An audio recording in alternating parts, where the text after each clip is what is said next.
বাংলাদেশের একমাত্র নোবেল পুরস্কার প্রাপ্ত সম্মানিত ব্যক্তিত্ব, অর্থনীতিবিদ এবং বহু পরিচয় দেশ এবং বিদেশে যিনি সম্মানিত ডক্টর মোহাম্মদ ইউনূস।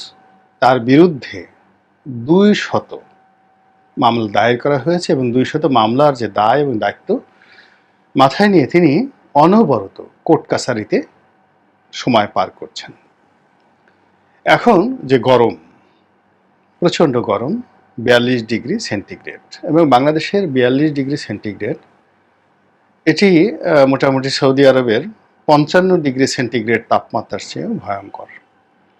এর কারণ হলো সৌদি আরবের বাতাসে আর্দ্রতা নেই, কিন্তু বাংলাদেশের বাতাসে আর্দ্রতা রয়েছে। আর্দ্রতা মানে জলীয় বাষ্প রয়েছে। ফলে সূর্যের যে প্রখর তাপ, তার সঙ্গে সঙ্গে বাতাসে যে জলীয় বাষ্প, এটি শরীরের সঙ্গে লেগে শরীরের ভিতর থেকে যে ঘাম বের করে ফেলে, এই ঘামের কারণে একটি মানুষ কয়েক গুণ বেশি দুর্বল এবং ক্লান্ত হয়ে পড়ে।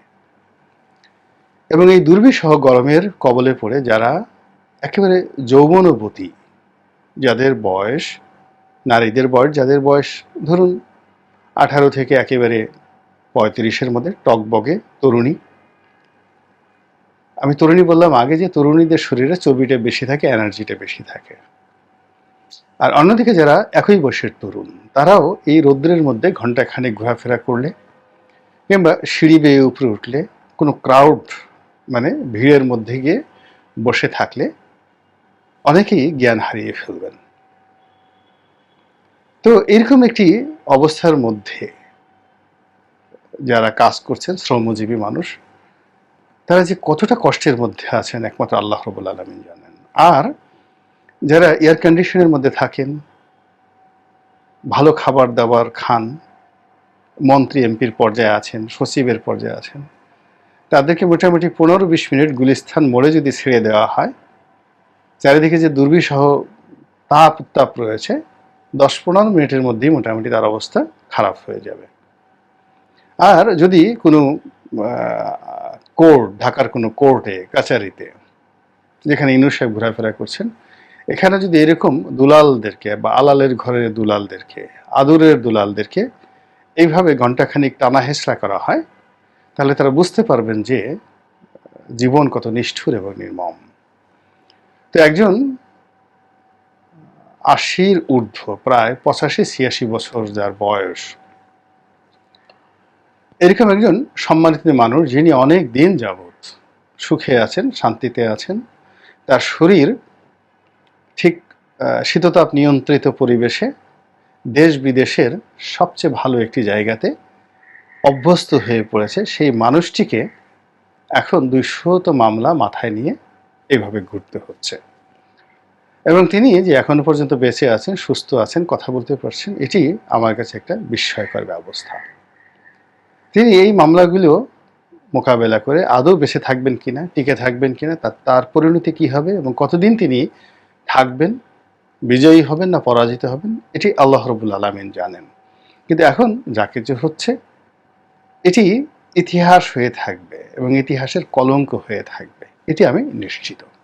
1 2 নম্বর হলো যে এখানে আসলে ডক্টর মোহাম্মদ ইউনূসের প্রতি কিছু মানুষের যে রাগ এবং ক্রোধ, এটিকে যদি আপনি শত দিয়ে ভাগ করেন, মানে শতাংশ দিয়ে ভাগ করেন, তাহলে দেখবেন 2-3% ব্যক্তি ইউনূসের প্রতি রাগ, আর বাকি মানে 97-98 যে রাগ, এটা হলো আমেরিকার কারণে এবং ইউরোপের কারণে।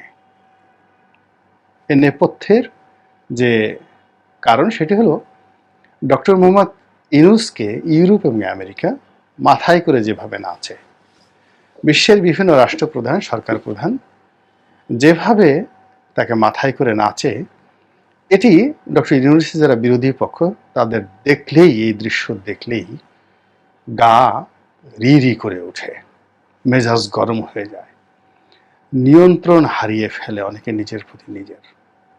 যে আমাদের বাংলাদেশে একজন সাধারণ ইউনূস, গ্রামে হয়তো তিনি যখন ছোট ছিলেন, আমাদের আবহমান বাংলায় তাকে অনেকে দুষ্টিমি করে ইনুসা বলে ডাকত। তো সেই ইউনূসকে নিয়ে এত টানা হেঁচড়ার কি আছে? সে কি আমার মতো এমপি হতে পারবে? আমার মতো মন্ত্রী হতে পারবে? মন্ত্রী এমপি তো দূরের কথা, একটা ইউনিয়নে নির্বাচন করে একটা চেয়ারম্যান হয়ে আসুক না, আওয়ামী লীগ বিএনপির একটা মনোনয়ন নিক না কেন, এটা তো সে পারবে না। হুদাই খালি তাকে নিয়ে ইউরোপ আমেরিকা না বুঝে যে কাজগুলো করছে মূলত আমাকে ছোট করার জন্য। তো এইরকম যদি কারো মন মানসিকতা থাকে এবং সে যদি রাগ হয়, সেই রাগের ফলে ডক্টর ইউনূসকে কেন্দ্র করে অনেক ঘটনা বাংলাদেশে ঘটছে। এর অবশ্য কারণও আছে।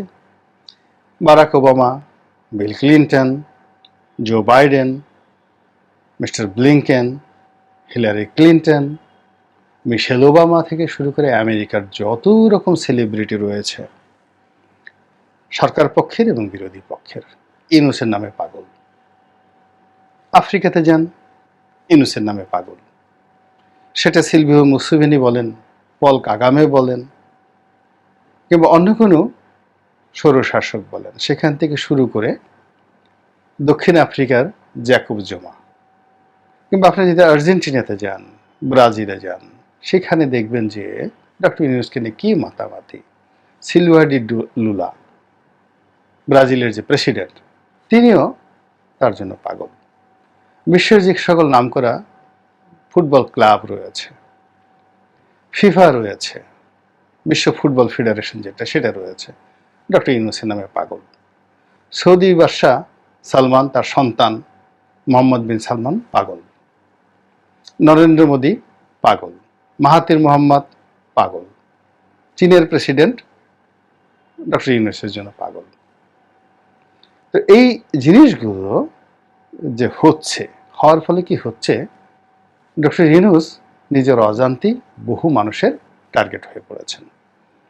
এবং এরই মধ্যে যখন বাংলাদেশের গণতন্ত্র নিয়ে, সুশাসন নিয়ে, বিভিন্ন বিষয় নিয়ে আমেরিকা খুব বেশি অগ্রসর হয়েছে, আওয়ামী লীগ স্কুইজ করার চেষ্টা করেছে, দর কষাকষি করার চেষ্টা করেছে, আওয়ামী লীগের সন্দেহ ততই বেড়েছে যে হ্যাঁ হ্যাঁ বুঝেছি, তলে তলে তোমরা আমাদেরকে বাদ দিয়ে মূলত ইউনূসকে ক্ষমতায় বসিয়ে বাংলাদেশের মুড়ি এবং মোয়া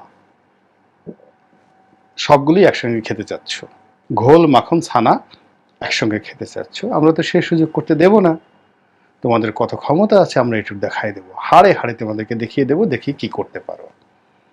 তো আমাদের দেশে যা হয়, বিশেষ করে একটা গল্প আছে, এক লোক তার মামলা ফাঁসি হবে, এরকম একটা অপরাধ করেছে। তো এরকম এই মামলার এই বিষয়টি দেখভাল করার জন্য সে যাকে নিয়োগ করেছে, তো সেই লোকটি আশ্বাস দিচ্ছে সবসময় কিছু হবে না, কিছু হবে না। তো সেই আসামি সে দীর্ঘদিন যাবৎ তার উপর বিশ্বাস করে মনের আনন্দে যাতায়াত করছে, কিন্তু একটা সময় যখন ফাঁসির আদেশ হয়ে পড়ল, তখনও সেই লোককে বলল যে চিন্তা করো না, তোমার কিছুই হবে না। তো যখন একেবারে ফাঁসির মঞ্চে নিয়ে গেল, তখন সেই লোক বলল যে তুমি নিশ্চিন্তে গলায় রশি দিয়ে ঝুলে পড়ো, কিচ্ছু হবে না তোমার, আমরা আছি না তোমার সঙ্গে। তো এই বিষয়টি এই সময়টাতে খুব বেশি আলোচনা হচ্ছে। ডক্টর ইউনূসের যে দুর্ভোগ এবং দুর্দশা ইউরোপ এবং আমেরিকার জন্য, সেই ইউরোপ এবং আমেরিকা ডক্টর ইউনূসকে নিয়ে যে মাতামাতি করেছে, কিন্তু সময় মতো তার পক্ষে দাঁড়াতে পারেনি। তাকে এখন ইউক্রেনের পর্যায়ে ফেলে দিয়েছে, তাকে এখন গাদ্দাফির পর্যায়ে ফেলে দিয়েছে, তাকে এখন সাদ্দাম হোসেনের পর্যায়ে ফেলে দিয়েছে, এবং সে তার প্রাণ নিয়ে এখন ত্রাহি ত্রাহি অবস্থায় মধ্যে পড়েছে। এবং সে যখন আকুতি জানাচ্ছে বেঁচে থাকার জন্য, ঠিক সেই সময়টাতে আমেরিকার যারা লোকজন রয়েছে, যারা ডক্টর ইউনূসকে এই পর্যায়ে নিয়ে গেছে, তারা এখন মোছে তা দিচ্ছে এবং ঘটনা পর্যবেক্ষণ করছেন। তাদের বক্তব্য হলো আমরা দেখছি, এটা আমাদের নজরে আছে, কি হচ্ছে না হচ্ছে আমরা বুঝতেছি, দেখি কি হয়। তারা নস্যি লাগিয়ে, নাকে নস্যি লাগিয়ে তারা চিন্তা করছে যে দেখি কি হয়, আর কয়শো মামলা দিতে পারে, 200 মামলা একটা মামলা হলো, 2000 মামলা দেখ না, দেখি কি হয়, দেখি ডক্টর ইউনূস কতদিন বেঁচে থাকে। একজন মানুষ 80-86 বছর পর্যন্ত বেঁচে আছে, এই লোকের যদি ন্যূনতম লজ্জা থাকতো, সে তো এতদিন বাঁচত না, তার লজ্জা নাই তাই বেঁচে আছে। তো সে দেখি আর নির্লজ্জের মতো কতদিন বাঁচতে পারে। অথবা এত বুড়া মানুষের বাংলাদেশে এত অসুখ হয়, বিসুখ হয়, এই লোকটার কোনো অসুখ হয় না, জ্বর হয় না, একদিনও সে বলে না যে আমি আজকে কোর্টে হাজির হতে পারলাম না, আজকে আমার এই সমস্যা হয়েছে, বার্ধক্যজনিত এই সমস্যা। তো যার এত স্পিরিট, এত শক্তি, দেখি তার কতটুকু তেল আছে। একটু ঘোরাফেরা করি, মানব এরকম হলো আমেরিকা তো একটি মহৎ জাতি, তারা হিউম্যান বডি নিয়ে গবেষণা করে। ৮৬ বছরের একজন বৃদ্ধ সেই ৪২ ডিগ্রি তাপমাত্রার মধ্যে সে কতবার কোর্টে গেল আসলো, এবং তার মধ্যে সে কিভাবে সার্ভাইভ করলো, এর মধ্যে ডিএনএ কিভাবে কাজ করছে, লোহিত কণিকা কিভাবে কাজ করছে, শ্বেত কণিকা কিভাবে কাজ করছে, তার প্রোটোপ্লাজম কিভাবে কাজ করছে, সাইটোপ্লাজম কিভাবে কাজ করছে, চোখের যে কর্নিয়া সেটা কিভাবে কাজ করছে, এই জিনিসগুলো নিয়ে আমেরিকা গবেষণা করছে আর মুছে তা দিচ্ছে। এবং ডক্টর ইউনূসের প্রাণ শক্তি দেখে আর ইউনূস বিরোধীদের যে তাগত হেড়ম, এটা দেখে তারা অবাক হয়ে ভাবছে এও কি সম্ভব? আমরা হুদাই ইরানকে ভয় পাই, হামাসকে ভয় পাই, কিন্তু আমাদের বোধহয় ভয়ের যে রাজত্ব, সেই রাজত্বে নতুন প্রতিভূ স্থাপন করা দরকার।